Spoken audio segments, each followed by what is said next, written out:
Assalamualaikum Ustaz. Waalaikumsalam warahmatullahi wabarakatuh. Saya semalam kehilangan sendal di masjid.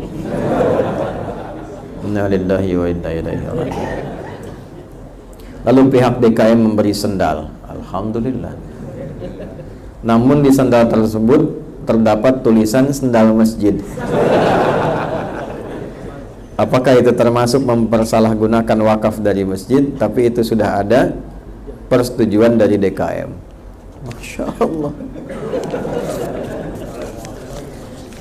Pertama, bersyukur kepada Allah bahwa amanah sendal itu sudah dituntaskan oleh kita dalam kebaikan, dan Allah mengambil itu saat kita sedang beramal soleh. Kan semua titipan ya, apa yang kita alami, apa yang kita rasakan, itu semua titipan. Alladzina idza asabathum musibah qalu inna lillahi wa inna ilaihi raji'un. Quran surah kedua ayat 156. Orang sabar, orang yang dekat dengan Allah, orang yang hebat imannya itu orang yang langsung menghadirkan rasa ketika mengalami musibah. Ya semua kan cuma titipan Allah. Ya kalau Allah yang nitipkan mau ngambil, ya itunya haknya Allah. Cara Allah mengambilnya terserah Allah. Jelas ya? Tapi nanti ada hukum ikhtiar dulu. Jangan langsung disimpulkan hilang sendal, ya terserah Allah. Nah begitu. Cari dulu, lihat dulu, tanyakan dulu. Begitu sudah tidak ada sama sekali dengan ikhtiar, tawakal. Itu yang dimaksud tawakal. Alhamdulillah. Kalimatnya begini: segala puji bagimu ya Allah yang telah menitipkan sendal itu kepadaku, dan aku dihisab di hari kiamat dengan sendal itu. Kan akan dihisab. Kan di antara 4 pertanyaan itu tentang harta, dari mana engkau dapatkan dan kemana engkau gunakan. Hisabnya mudah. Dari mana engkau dapatkan? Dari rezeki yang engkau titipkan ya Allah lewat pekerjaan yang halal ini. Kemana engkau pergunakan? Ke masjid ad-du'a ya Allah, dan hilangnya ada di situ ketika aku mengikuti ibadah kepadamu. Hisabnya ringan. Masya Allah ya. Nah kalau berpikirnya seperti itu, yang pertama dirasakan kita ada ketenangan di dalamnya, karena merasa semua titipan dari siapa?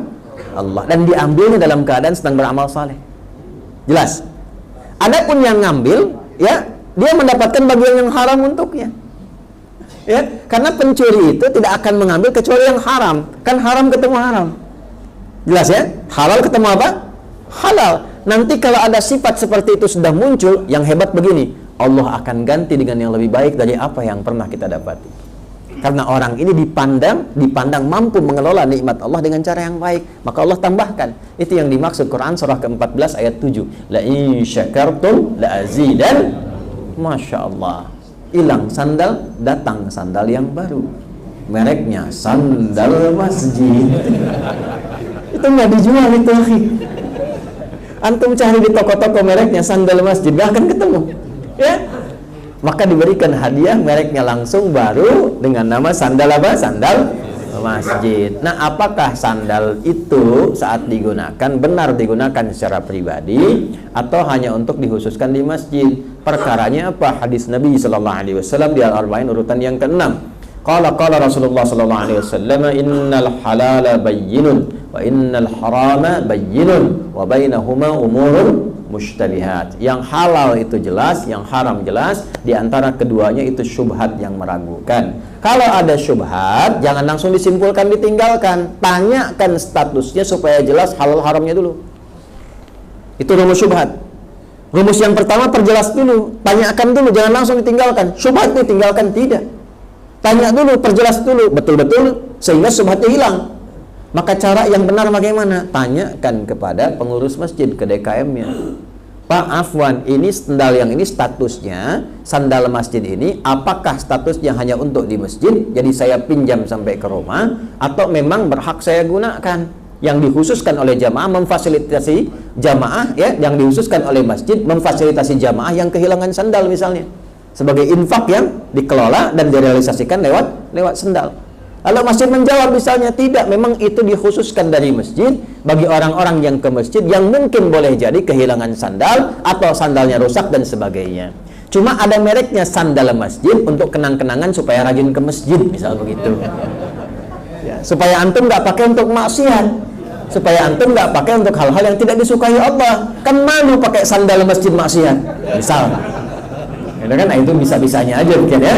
Bisa saja kita kreasikan seperti itu, ya. Nah, kami sudah bedakan kalau yang khusus masjid ada tulisannya khusus dipakai di masjid. Jelas ya? Jadi perjelas kepada pihak masjid, dan dengan memperjelas itu dapatlah kita hukum penggunaan sandal dimaksud. Tapi rumusnya begini sekali lagi, kalau hilang sesuatu, pertama ikhtiar mencarinya semaksimal mungkin. Kalaupun tidak bertemu, maka disitulah ada kehendak Allah untuk menyelesaikan tugas kita ibadah melalui amanah itu. Makanya mumpung masih ada, gunakan pada yang baik, karena setelah itu fana, kan sifat dunia fana. Ini baju nih Pak, Bu, ini sementara nih. Besok-besok jadi besar, jadi kekecilan, nggak bisa dipakai. Mumpung masih bisa dipakai, pakai pada yang baik. Pakai sholat, pakai ibadah, pakai baca Quran, pakai untuk memuliakan orang lain, niatnya ibadah. Besok-besok kekecilan, kalau nggak rusak. Kalau sudah kekecilan, dipindahkan kepada yang lain. Saya punya anak yang pertama, Muhammad Hamilul Quran. Bajunya yang kecil nggak bisa dipakai lagi sekarang. Dipakainya oleh siapa?